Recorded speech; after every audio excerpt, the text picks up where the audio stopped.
team. So I'm on page 56 and I'm going to do the first question as an example. When I go to draw these force diagrams, there's a couple of things. There's two things that are going through my head at the same time.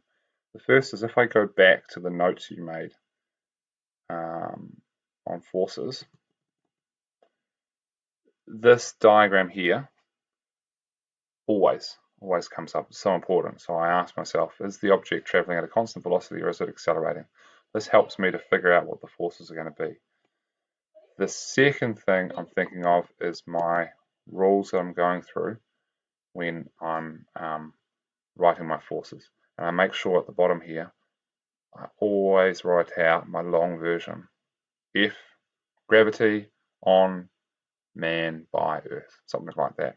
Okay? Believe me, it makes your understanding of forces a lot better than just shortcutting it and just writing F. So as an example for the first one, I have to, let's just go through that box first, the flow chart that you made of your notes. Is the object accelerating or is it at a constant velocity? Well, the cat's sitting on a mat. Its velocity is 0 and its velocity is not changing. It's going at a constant velocity.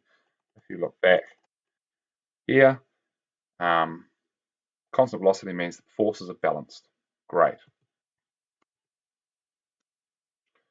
So I'm going to be drawing some forces that are balanced. I keep that in my head and then I go through this process. Okay, what's my system? System, remember you draw your box around as my cat. And then I redraw my cat as a dot. Then I draw my forces. So I know that there must be gravity, and I label that F, and I G for gravity on cat by mat. Then I know from my flow chart that the forces are balanced, so I know there must be an upwards force as well. So I put that in here, and that is F in for normal on cat by mat. You know what? The mat doesn't provide the gravity. The earth provides the gravity. My mistake.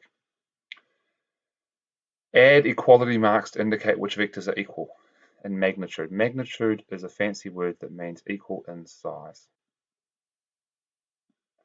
These arrows are equal in size. They're the same length, even though they're pointing in different directions.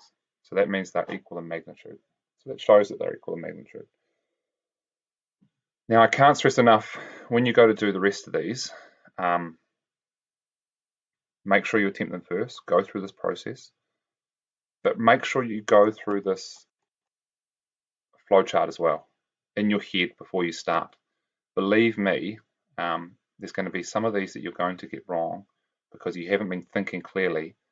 Is this situation a constant velocity situation or is this situation an acceleration situation?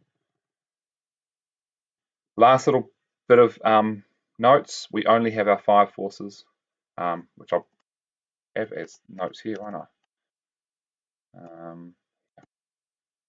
Our 5 forces, gravitational, there's not going to be pretty much any of electromagnetic. There'll be gravitational, normal force, friction force, and tension forces are the only forces you really need to worry about here.